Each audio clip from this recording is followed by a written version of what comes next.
They always were after us for something. It's always been water. It's just they want the water, they want the water, and if you don't have the means to fight them, you lost the ranch. Burns is a quiet town, but on a bitterly cold day, people are gathering to protest. Militia groups from out of state came to show support for 2 Oregon ranchers who must go back to prison for starting fires that burned on federal land, even though they already served time for the charges. It was actually making the national news in a big way. The case has caused a stir as both were charged under the anti-terrorism law, sparking debate over the federal government's authority. Why did they charge him with an anti-terrorism statute? The only reason I could think of was to put him in jail as long as they possibly could. But then everything went crazy. All right, let's take you to Oregon now, where armed protesters have taken over the headquarters of the Malheur National Wildlife Refuge. Call me an occupier, call me a terrorist, call me a dadgum ignorant redneck. I don't care. I am here for Dwight Hammond, and they had better get out of that prison.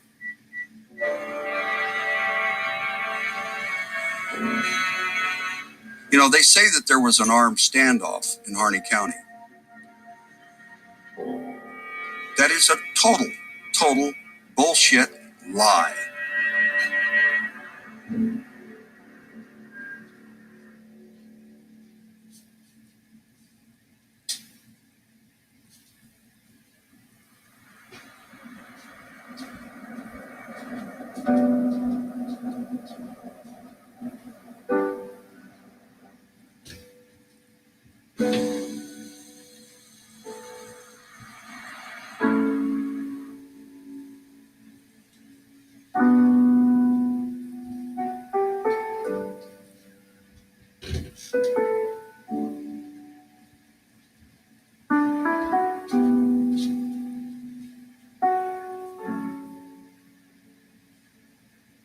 The Hammonds are ranchers in a remarkable place in southern Oregon.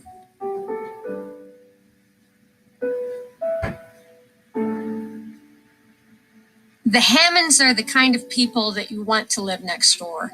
Really, really nice, down-home folks.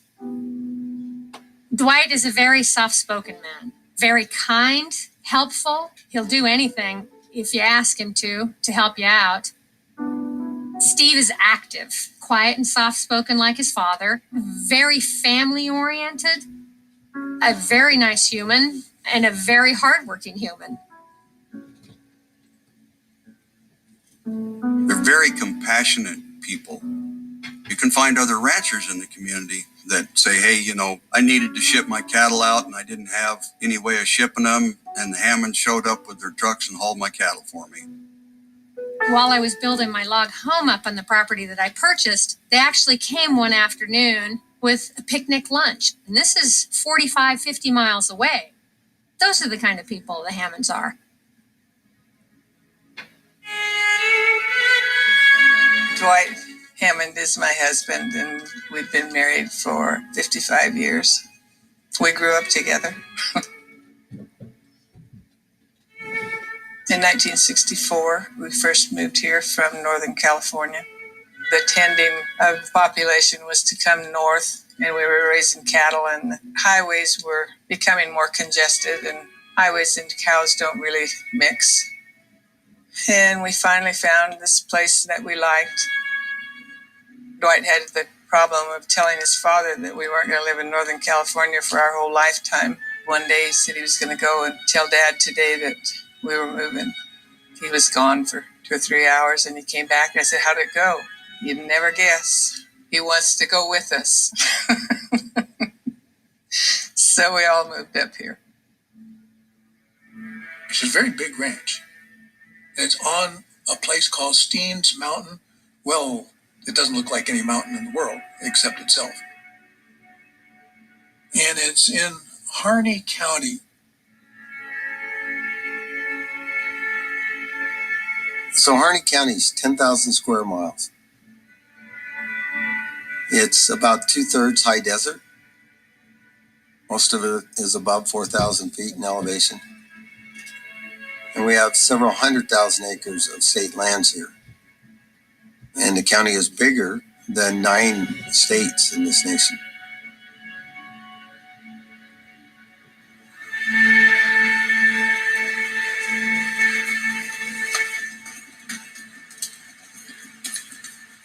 Harney County in general is a community made up of small town folks who work hard for a living, ranching families that go back for generations.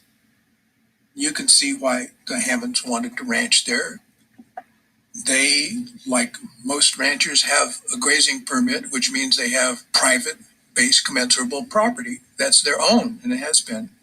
And they own the water on that. What's known as the Dust Bowl, which is the Hammonds' property, there's a drainage that comes off of the mountain that actually has quite a bit of water. Our ranch is special in that the water comes up on our ranch. The laws are in the state of Oregon, if it comes up on your ranch, you can use it until it goes off. You use the water or you lose it. Adjacent to the Hammond property, on 3 sides, is the National Wildlife Refuge. Malheur National Wildlife Refuge is 190,000 acres in the middle of Harney County. It used to be all private land ranches. And through the Antiquities Act, President Roosevelt determined that there would be a bird refuge there. The Fish and Wildlife Service decided that they were going to manage it so that all of the resources went to the wildlife, including water rights that they didn't own. Even though that the National Wildlife Refuge has water, the Hammond property has a good deal of water. The Hammond property would augment the National Wildlife Refuge land greatly. The refuge system made a decision to survey their property lines and move their fences, created all kinds of issues for access for the Hammonds, access to their home. The Fish and Wildlife Service built a fence, or tried to build a fence, around the Hammonds water. And somebody got an old antique road grader and put it in the way of the construction equipment. Dwight had parked a piece of machinery down there because we had a bunch of cattle in there. There was 1,100 acres in that field. If they came in and built the fence and we didn't know it, the cattle would die from lack of water. In 1994, there was an altercation that occurred where federal agents had come onto Hammond's property and handcuffed Dwight and drug him off to prison. And so the feds had to come take him up to Portland and put him in jail in a federal holding cell. And they stayed there for longer than they should. We took it to court. It was a big, long trial, and we ended up winning. And then they did nothing to remove the fence or to make it accessible to us. And we knew that if we removed the fence or if we did anything, we would be charged with destruction of federal property or whatever. So I went back to the judge and asked him, what's the next step? He just shook his head and was bewildered himself. He said he couldn't do anything. He couldn't even subpoena a federal agency to come into his courtroom. They wouldn't show up. A little bit later, we got into water problems again, same kind of a scenario. You just had to be so careful because they were just waiting to throw somebody in jail for some reason.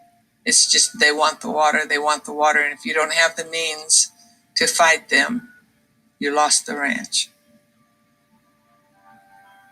It was kind of like cancer.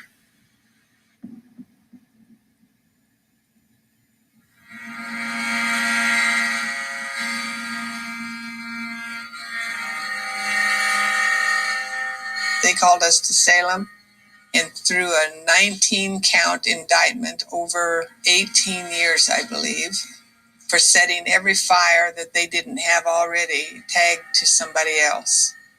Anything that had happened on that place was put into a case that was charged against Dwight or Stephen. It was a huge number of fires that they were accused of committing. Absolutely absurd. The first arson that they accused them of occurred in 2001, and it took them 10 years to file any charges. I mean, my goodness, 10 years. What Dwight and Steve did isn't in the same category as arson. What Dwight and Steve did was start a fire to try and make their land better. That's what a prescribed burn does. It's a common practice within the ranching industries. They lit the fire in early afternoon after the temperatures had warmed up on their property, and then at night the winds turn around and blow from the top of the mountain down to the bottom of the valley again. So that takes the fire and pushes it back on itself. And the temperatures cool off and the fires lay down and go out. But what happens to the grass is when it comes back healthier, the brush is gone, and it's actually better for elk and cows in the future. One section of the fire trail ran up a draw and burned 138 acres of BLM allotment land.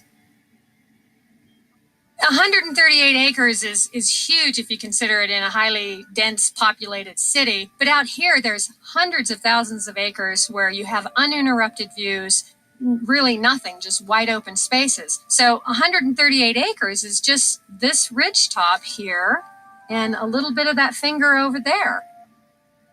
Normally what occurs is they get is what's called a fire trespass from the BLM, because what happens is it takes that grass out of grazing season for a couple years. And so the BLM loses like $400.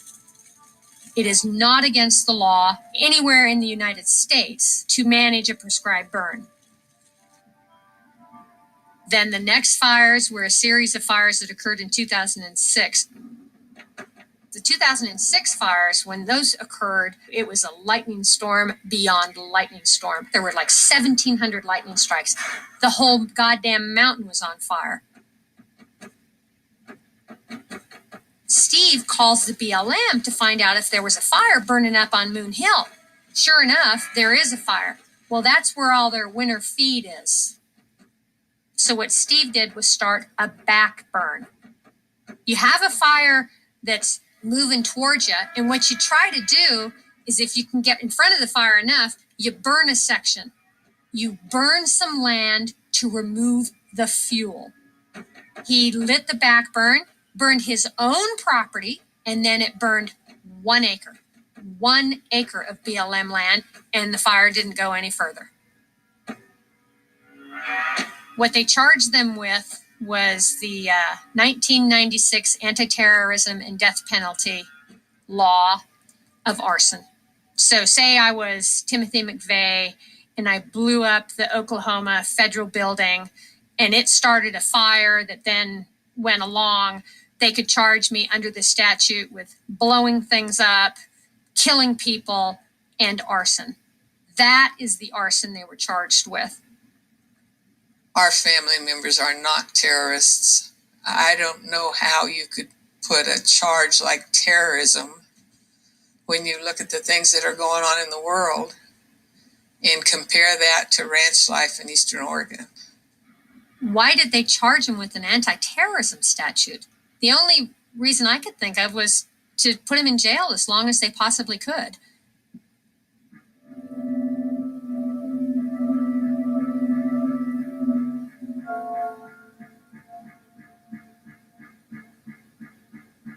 Including opening and closing statements, the trial took 8 days. The 2 fires that they were found guilty of were the 2 fires that they had admitted to starting. The 2001 prescribed burn that got away from them onto their allotment land for 138 acres, and then the 2006 fire that Steve had lit to protect their winter feed. The jury was tasked of finding innocence or guilt, whether they were part of a conspiracy, whether they had maliciously started all of those fires that the BLM had accused them of starting. But they were not aware that the charges brought against them were from the 1996 Anti-Terrorism and Death Penalty Act that carried a mandatory minimum of 5 years.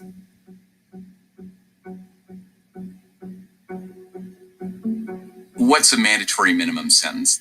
If, for example, you are convicted of kidnapping in the first degree, you're going to go to prison for 90 months.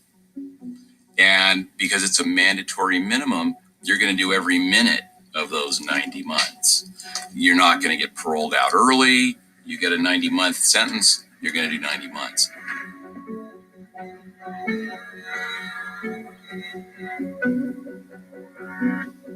No, I don't think the jury would have convicted Dwight and Steve if they would have understood that the penalty was a 5-year mandatory minimum.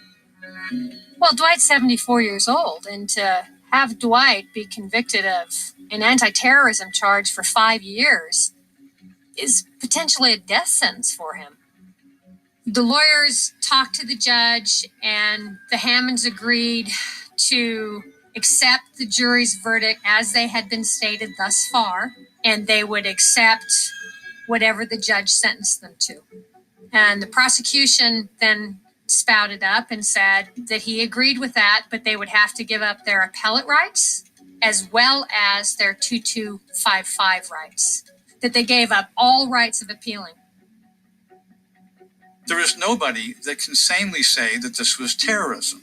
The presiding judge, Michael Hogan, even said that it would be a terrible injustice. In fact, the words he used were, it would shock the conscience, quote unquote, to require that the father and son ranchers go to prison for 5 years for what they did.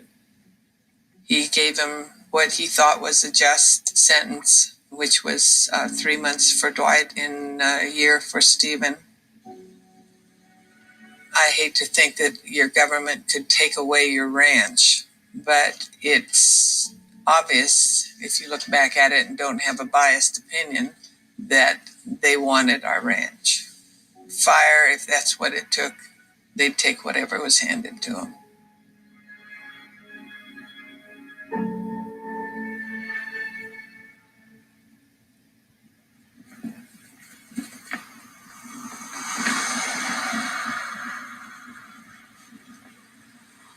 When there were new states coming in, there was what was called public land. Now, it meant something in those days. It doesn't anymore. But what it meant then was it was for sale to the public. Come to Ohio and buy this section of land and pay us not much, and it's yours. We need the population. We need to settle this new state. They made it easy. But there was a trick. Every new state had to sign a compact in what's called an enabling act that would enable you to vote and become a state with the federal government, that all of the citizens of this new state now and forever disclaim all right and title to the unappropriated lands of this new state. That meant that the states didn't own the land except for the part that had already been bought. If it was private property already, the federal government didn't bother about that. They did bother about the stuff that was left. The meaning of public land had changed. It just meant not something you could buy as time went on. It meant something that the federal government owned. What is the government going to do with this land that's supposed to be public? The Southwest might seem a lonely place, big and barren, of not much use, an empty wasteland. But it does grow grass, and from that grass flows one of America's greatest production lines, the cattle of the beef industry. They began to see that some of this land was not going to be used by settlers. It was too arid, it was not fertile, and so the Taylor Grazing Act allowed for ranchers to go on public lands, raise their cattle or sheep, and pay the federal government some minimum amount.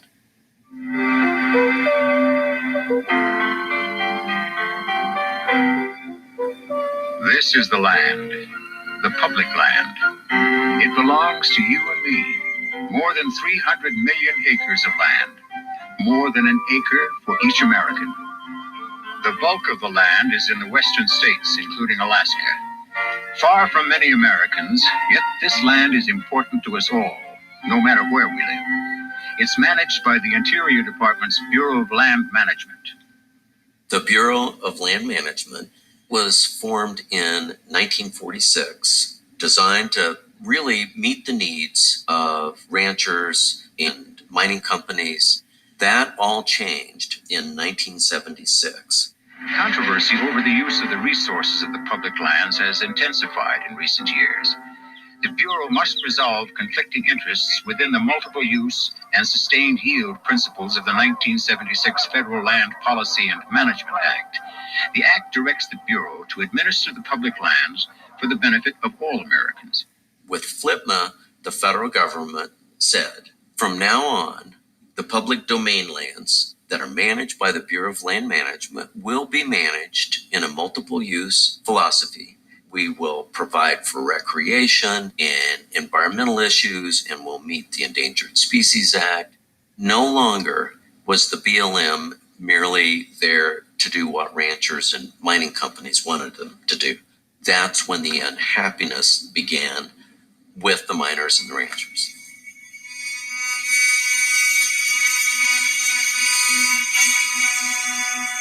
Story that has captured national headlines and is continuing to stir controversy in a rural part of southern Nevada. The root of the issue is a 20-year-long battle between a farmer and the federal government. Rancher Cliven Bundy has refused to pay grazing rights for his cattle that roam the public land surrounding his 160-acre farm. But the BLM considers the animals as trespass cattle. And since Bundy will not pay $1 million in grazing fees accrued over the years, officials have now hired cowboys and helicopters to round those cattle up.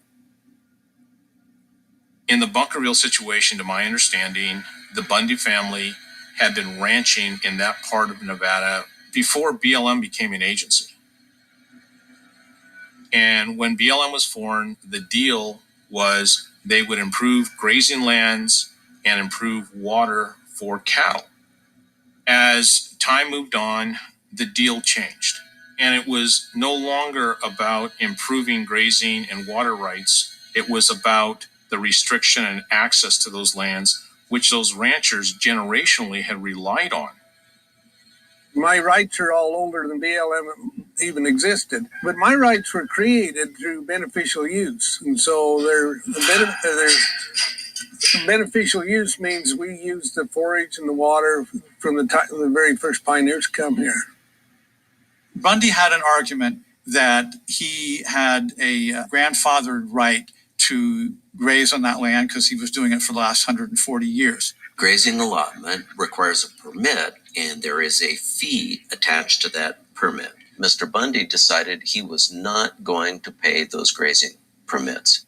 He thought he had no duty to pay for a grazing permit because he had everything that the permit required. He had private commensurable property, which is what the law of the permit says. You have to have that. Well, he did. And he had to have water. And if memory serves, he had adjudicated water rights where he had the water. And so he figured, why should I pay the feds for that right? Now, the feds will tell you what the answer is, and that is because we say so. When you don't pay your grazing permit, it's just like if you rent an apartment and you don't pay your rent, you get evicted. Federal rangers stood with tasers ready and dogs poised to go on the attack. What'd they do, Evan? They tased me twice. Tased ya? These protesters came within inches of law enforcement trying to get the BLM to leave this section of public land. You're sick of you being here! The Bundy family says they're willing to put themselves in danger, not just for cattle, but essentially their livelihood. They claim federal rangers are killing their cattle in the process of rounding them up. In 2014, they came down up on my family and put us under siege and threatened that they were going to kill us, that this would be another Waco or Ruby Ridge, in their own words, if we resisted in any way.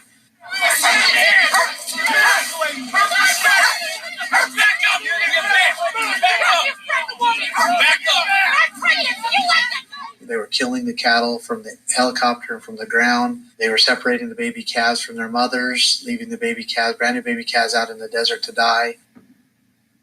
They ended up calling a virtual who's who people's army into southern Nevada, armed patriot groups, militia members who said that they would act out violently if the federal government went to enforce court orders. It's time the states take back our public lands. The BLM doesn't know how to manage jack. We rallied and went up and gave them a choice to either kill us or to leave. In a song. It's the people or not. And you guys need to leave. Okay. You need to leave. That's the situation. They stood in a line, facing a line as big as theirs of federal agents. And somebody said, stand down. And that was the smartest thing I ever saw the federal government do.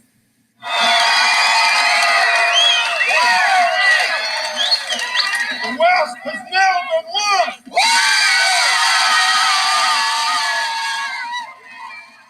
When you have an event in a particular location at a particular time where you have teams of people coming from across the country who are armed to challenge the enforcement of an order, sometimes a tactical retreat is the best way to avoid a loss of life. And I think the federal government and the Bureau of Land Management made the correct decision at that time in retreating. The problem was people in the anti-government, the wise use movement, took that as a victory. And what it did was cause the rhetoric to rise to a level where they were looking for other Bunkervilles to take place in different parts of the West. We're going to kick the BLM out of the state, kick all the other federal agencies out of the state that aren't authorized to be here, and get this right. I'm confident that our state will get it right, and I'm confident that all the other states will get it right as well. It brought attention to the plight of ranchers, of miners, of timber workers. They had the ability to stand up to this oppressive force that BLM has been exerting throughout the country.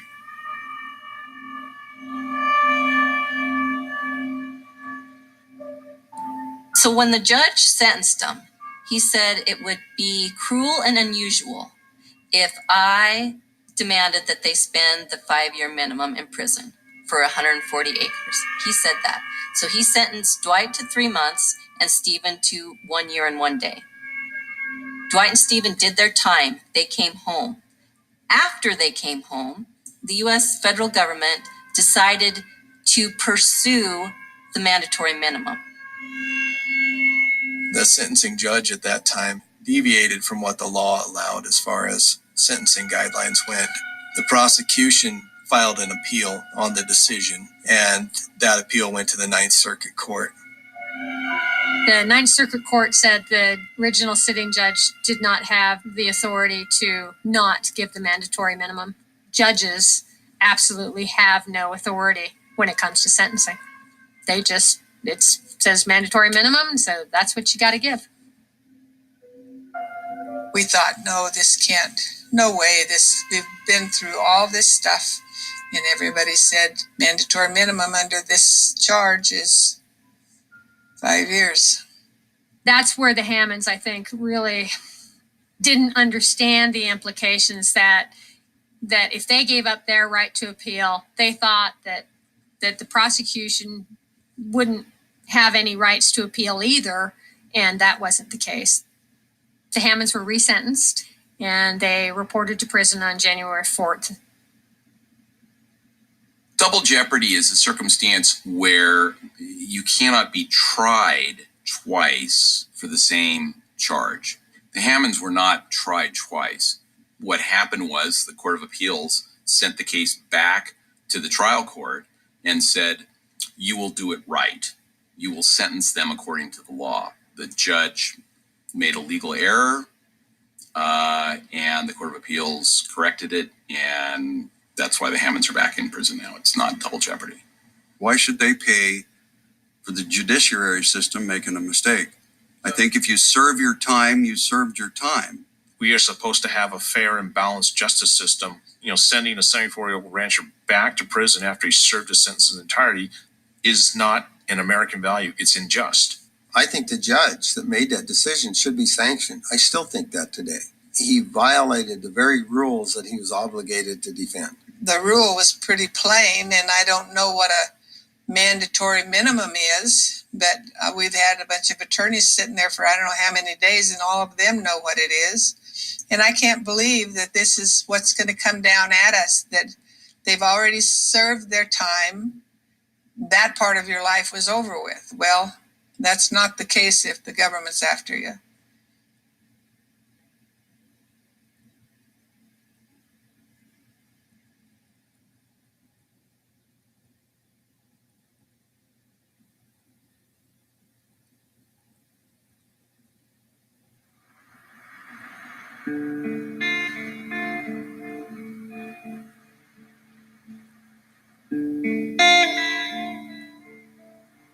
The doorbell rang early in the morning, and I don't get up really early, so I'm thinking bad thoughts of him already.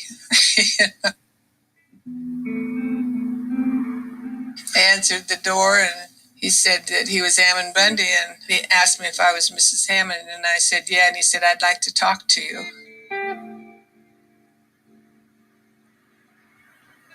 One Monday night, a message came on my phone, another article about the Hammonds. And immediately, this overwhelming urge came upon me to find out about the Hammonds. I had read about them in the newspaper. We sure could see a lot of similarities between the way that they were being treated down there, not knowing them or anything about their situation, and the way we were being treated up here. And he handed me a letter. And then that next morning, I felt this urge again, this desire to begin to write. I got on my knees and I asked the Lord and said, Lord, if you want me to write something, then please help me clear my mind and show me what I should write. The Lord was not pleased with what was happening to the Hammonds. What was happening to them, if it was not corrected, would be a type and a shadow of what would happen to the rest of the people across this country. And then once I got the letter written, I felt this desire, this urge to go to Burns and go to the Hammonds Ranch. It was a good letter. It was a very nice, kind letter. When I got through reading it, I looked at him and I said, and who wrote the letter? Because I'd never had a man around my house that could write a letter like that. And he said, I did. And then I hesitated for a minute. And he says, well, I have to tell you the truth. He said, my wife got up before I left. And she changed the spelling for me, and she printed it to where you could read it. Susie gave me a call and said, these folks were in town. Their names were Ammon Bundy, and did I remember them? Oh, yeah, the fella that had the cows on the range that the BLM was trying to get off his allotment land. And she said, yeah, those are the folks, and they've come into town to show us our support. We were in a very similar situation. People came to our defense, and because the people came, we now are free. And she began to get hope.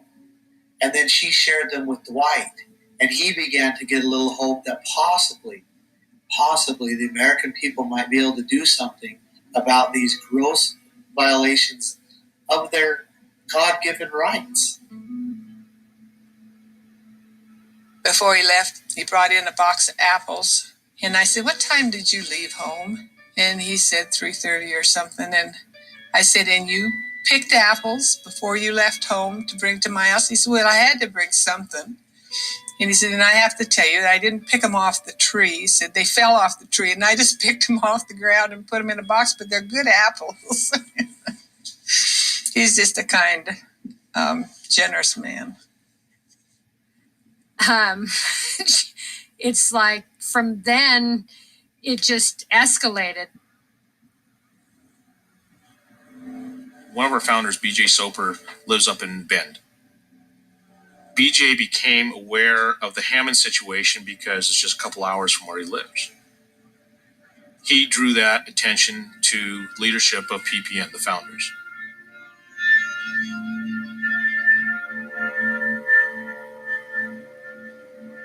We all traveled to Burns and sat down with the Hammond family, interviewed them, and then we went over and we sat down with Sheriff Ward. That was when I first met Ammon Bundy. Ammon and I did not see eye to eye on some of the methodology and tactics and things that he was discussing. He was a little more aggressive in his stance. What the Bundys had wanted the Hammonds to do was to not turn themselves in. They wanted the Hammonds, they wanted the sheriff actually to protect the Hammonds and not let the federal marshals take them. They flat out told me, either you tell the federal government these people are not going back to prison, or we're going to bring thousands of people to town and do that for you. The Harney County Sheriff is certainly not going to go and interfere with another jurisdiction's result in a criminal case. He has no basis to do that. He has no right to do that. You've got a lawful and binding sentence. We can't pick and choose who should serve their jail sentences and who shouldn't. So the Hammonds said, absolutely not. We are going to turn ourselves in. We are going to follow the law, and we can't have anything to do with that. The sheriff ignores us for weeks, and basically he will not stand. So then we go to the commissioners. We say, hey, look, we need you to put an evidential hearing board together so that you can expose these corruptions that are going on and make sure that this doesn't happen so it doesn't set a precedence. They went to the county commissioners, and I was openly smiling and kind of picking on my two county commissioners. Hey, guys, sure glad he's coming to see you and not me. Eventually, he came into this office and gave me about a 10-minute tirade on the Constitution. And I said, Mr. Bundy, thank you for your perspective, and I'd like to tell you what my perspective is on the Constitution and the one I think is correct. And he said, I'm not interested, and walked out of here. At that point, PPN was fact-finding. We wanted to make sure what was happening in the Hammonds was factual and accurate. We wanted to have the opportunity to get the sheriff and local law enforcement perspective on it. We all left there with, okay, we will probably have a support rally, and PPN scheduled a support rally for the Hammonds in December. Hey guys, what's up? Blaine Cooper. I'm in Burns, Oregon, and we're here to support the Hammonds. Now, Joe's going to give you a little information about what's going on out here. Joe? Basically, where we're standing right now, this is a call out, an alert to all patriots, constitutionalists, militias, and good Americans who believe in the Constitution. We are doing a patriot convoy in Burns, Oregon. Militia groups from out of state came to show support for two Oregon ranchers who must go back to prison for starting fires that burned on federal land, even though they already served time for the charges. I believe there was roughly around 400 people. They call themselves patriot groups. Idaho 3% was involved. The Central Oregon Constitutional Guard. There's an umbrella group called the Pacific Patriots. I was concerned that these people were going to come in here and they were going to ransack downtown and tear things up. The rally was put on very professionally. We were told right off the bat, there will be no radical behavior, They were going to throw pennies out on the sidewalk at the sheriff's office. Some protesters also blame the Harney County Sheriff for not protecting the residents of the county from the federal government. They threw pennies onto the sidewalk in front of Sheriff David Ward's office. Threw I don't know how many dollars worth of pennies at my windows and doors out here. And I read somewhere on the internet that was to signify the sheriff selling out his citizens. Nothing that went on with the Hammonds as it relates to the arson case that they got resentenced on had anything to do with the Harney County Circuit Court or the sheriff. You got to be a special kind of dedicated to come and demonstrate in front of an empty building, because it was a Saturday. They were going to come and do this thing that had no connection with the underlying problem in January when it's, 8 degrees outside. More than 100 carrying signs and flags. Go Hammonds! Yeah! Marching in a convoy to the rancher's home. But they're here to show their support. The most humbling experience that anybody could have. I'd been trying to get it in the news media for months. I'd been writing Fox. I'd been writing ABC, NBC, you name it. I tried to get online and send them notes and letters and stuff. And can you please, report on this? Can you please report on this? And then all of a sudden the Bundy show up and, oh, baby. Dwight says it feels like a life sentence at his age. This makes it over for me. Not very happy about that. But then everything went crazy. We got back to Safeway, and Ammon got up and he said, well, the fairgrounds is rented for anybody that wants to go out there, but we're going to go make a hard stand. Anybody that wants to go with us can. Anybody that doesn't want to, that's fine too. What in the hell is going on? For those that understand that they came to make a hard stand, those that know what's going on here and have seen it for many, many, many, many years, those who are ready to actually do something about it, I'm asking you to follow me and go to the Malheur National Wildlife Refuge. And we're going to make a hard stand. Now, there are already agents on the roads that have blocked the road. And they do not want us to go out there. And we're going to go out there anyway.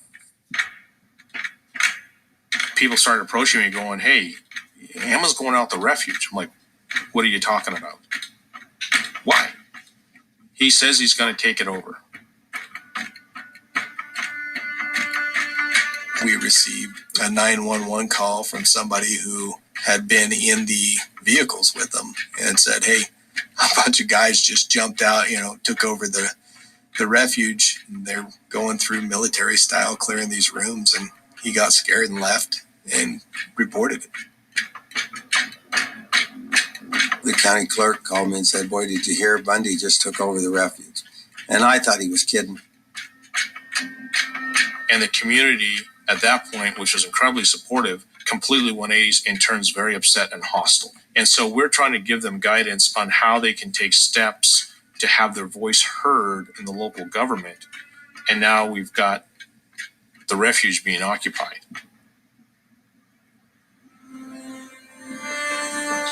Armed men took the refuge, went through clearing the buildings, and had made statements along the lines of don't fire unless fired upon. There's nothing peaceful about that. We have taken over the refuge. We have made a hard stand. We need you to come. We need those of you who understand what is happening in this country to come and to stand.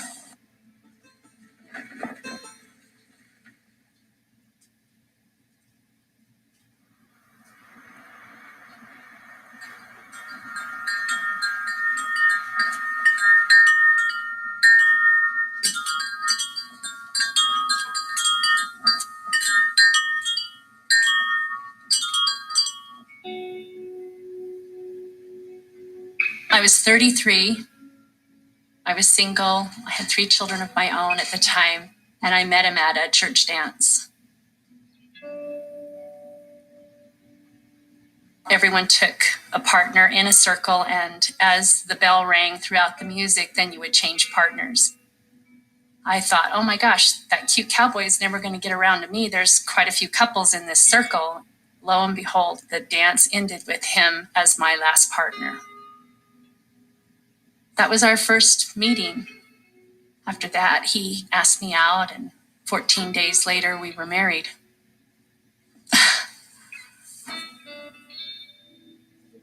Hello, everyone. This is LaVoy Finicum. It's September 2014. I'm out here on my ranch. It's great out here. The rains have come this summer. The grass is tall. It's still green. My cows are fat. Just feeling really grateful for all the blessings that I'm enjoying right now. But it doesn't take too much to see that dark storm clouds are gathering. We started listening to the news and heard of the Bundy situation. And that's when my husband first kind of started listening and trying to understand what it was that Cliven was not agreeing with. When he heard Cliven and heard his position of states' rights, my husband asked if he could ride, and Cliven said, be here first thing in the morning. I was pretty worried for him. and there were a lot of agents tacked out with the full gear. They returned the cows and they left. Hello, everyone. This is LaVoy Finicum. I think I'm pretty upset this evening. I've been going since 5 this morning. I'm headed out and taking a load of cows out to my winter range. I'll be back sometime tonight in the dark. But I've been following what's happening over in Bend, Oregon with that ranching family over there, the Hammond family. And I'm pretty upset with what BLM has done to them. Actually, I'm really angry. They threw him in jail. They fined him tremendous amount of fines. And now it looks like they're facing 5 more years in prison. These are real lives. These are real people. By dang, I'm angry about it.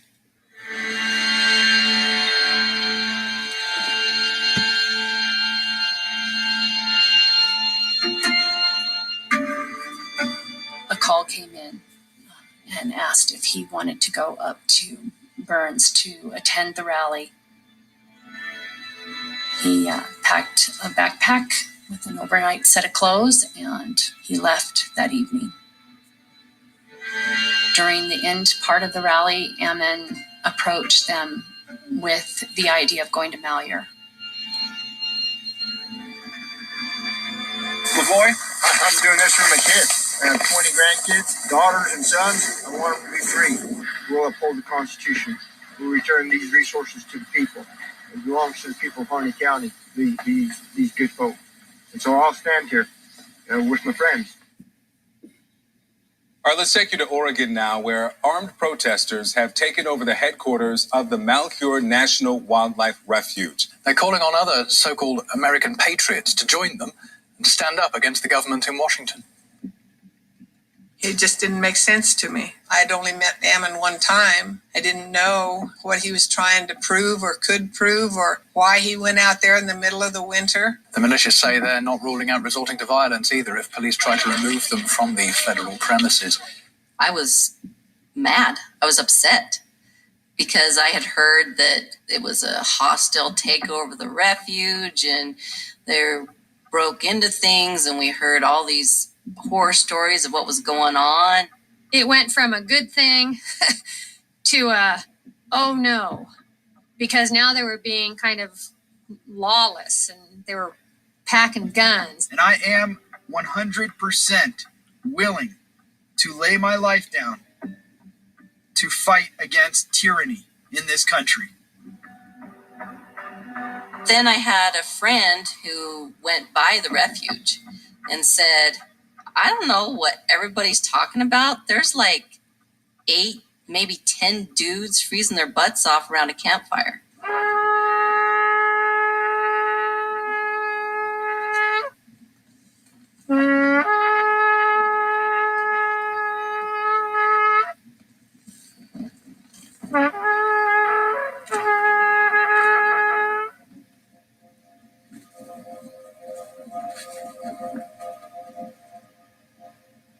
The buildings were all unlocked. The keys were there for them. There was no one there. Just said open to the public, and that was it. We kind of started realizing what was really going on, that it wasn't this big military type operation, that it was more of a sit-in, an occupation.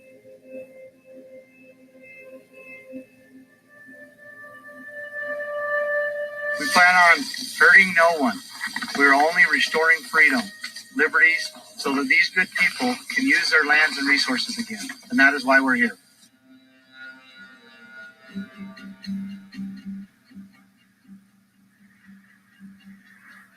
When we first heard the reports about armed men taking over the refuge, I think you had a certain image in your mind. When I got there, it was kind of offsetting. There becomes a time when people are ignored to the point where they're frustrated. They don't know what else to do. They see an injustice, but all levels of government are ignoring that, and the prudent methods are not allowed to the people. And that is when the people have a right to take a hard stand. They were having press conferences, and they were all out. Most of the people that were armed were either holstered or just not showing it. It seemed that they were doing a very coordinated effort to not show their weapons, at least not in the public, or at least not in the front where they were having their press conferences. I mean, we've stood in protest, we've waved signs, we've marched around buildings, we've done every single thing we possibly could. And it was time to do something in offense rather than just defense.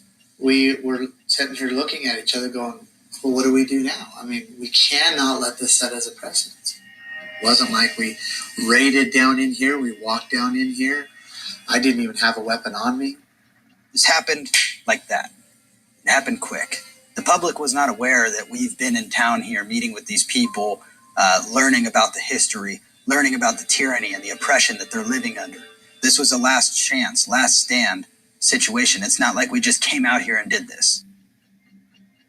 You have what are basically conservative, Christian, patriotic, flag-waving, hardworking American ranchers. Okay, these guys are not terrorists. Okay, they have a grievance. They feel pushed to such desperation that they take a desperate action like this to engage in an armed occupation.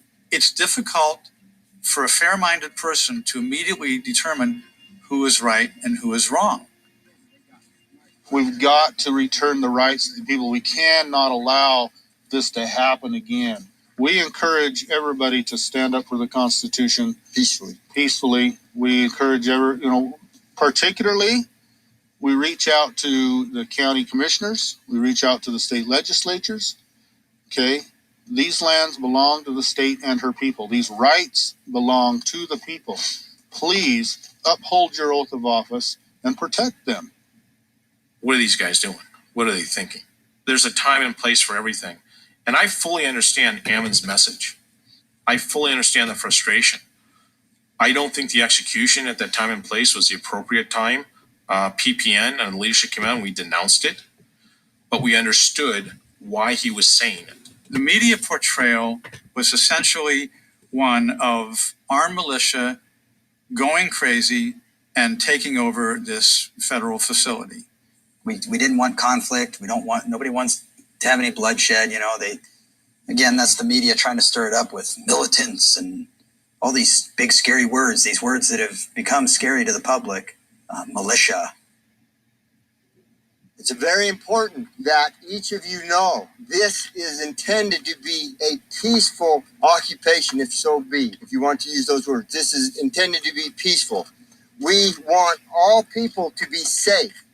We want all law enforcement lives to be safe. We want our lives to be safe. The only reason that we have guns here is for our own personal protection and safety. Right now, the